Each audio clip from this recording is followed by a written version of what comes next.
तो हेलो बच्चों, अभी आइए हम पढ़ते हैं आगे rate of reaction. What are the units of rate of reaction. पिछली वीडियो में हमने रेट ऑफ रिएक्शन की डेफिनेशन के बारे में पढ़ा और रिएक्टेंट और प्रोडक्ट के टर्म्स में हम रेट ऑफ रिएक्शन को कैसे लिख सकते हैं, हमने ये पढ़ा। अब हम पढ़ेंगे what is the unit of rate of A reaction.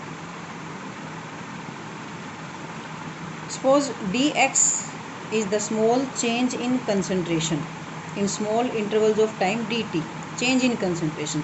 तो इस रिएक्शन का रेट होगा dx by dt, concentration, change in concentration upon change in time. तो हम रेट ऑफ रिएक्शन का यूनिट हम कैसे लिख सकते हैं? तो हमें रेट पता है कि concentration upon time, and we know the unit of concentration is mole per litre, और बाई टाइम की यूनिट होती है सेकंड। तो what is the unit of rate of reaction? Moles per litre पर सेकंड। ये याद रखने की बात है। Unit of rate of reaction is moles per litre पर सेकंड, मोल्स पर लीटर पर सेकंड। अब हम बात करते हैं कि जो रेट ऑफ रिएक्शन है, रेट ऑफ केमिकल रिएक्शन, वो दो तरह से हो सकता है, average rate of reaction and instantaneous rate of reaction। average rate of reaction and instantaneous rate of a reaction। average rate of reaction होता है थोड़ा सा लार्ज स्केल पर जो हम चेंज निकालते हैं, और instantaneous rate of reaction होता है rate of reaction at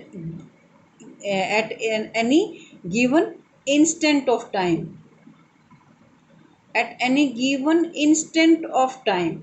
instantaneous rate, average rate upon A range of time, जैसे 10 सेकंड से लेकर 20 सेकंड तक रेट ऑफ रिएक्शन कितना रहा, इस तरह से।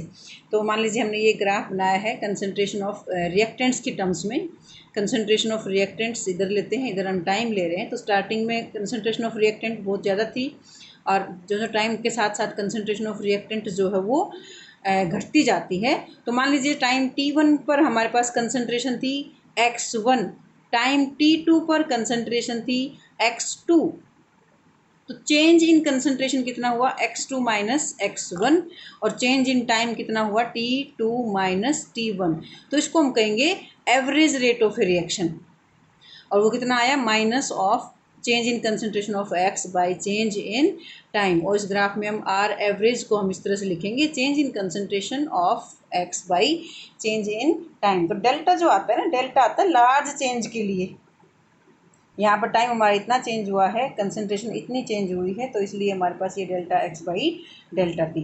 लेकिन अगर हम टाइम चेंज को बहुत ही कम कर दें कि delta t tends to zero, almost मतलब जीरो के इक्वल चेंज इन टाइम, यानी कि किसी गिवन सेकंड पर हमें, गिवन इंस्टेंट ऑफ टाइम पर हमें रेट ऑफ रिएक्शन निकालना है, तो उसको हम कहेंगे instantaneous rate of A reaction. कि हमें इस पॉइंट पर रेट ऑफ रिएक्शन क्या होगा।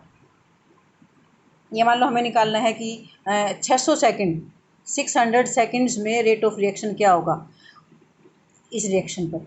तो इस तरह वाले रेट ऑफ रिएक्शन निकालने के लिए we plot a tangent to this point, tangent draw करते हैं, और टेंजेंट के रिस्पेक्टिव इसकी कंसंट्रेशन और टाइम नोट करते हैं, और हम कहते हैं कि time tends to almost zero. तो there is a small change in concentration and small change in time, तो उसको हम आर इंस्टेंटेनियस करके लिखेंगे, और माइनस डी, स्मॉल चेंज के लिए डी आता है, लार्ज चेंज के लिए डेल्टा आता है।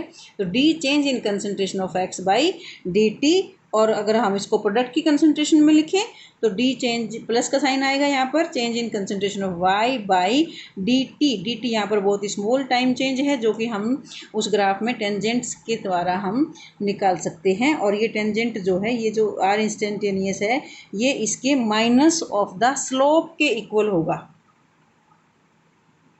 माइनस ऑफ द स्लोप के इक्वल होगा। तो this is average rate of reaction, instantaneous rate of reaction, and what is the unit of rate of reaction? Mole per liter per second।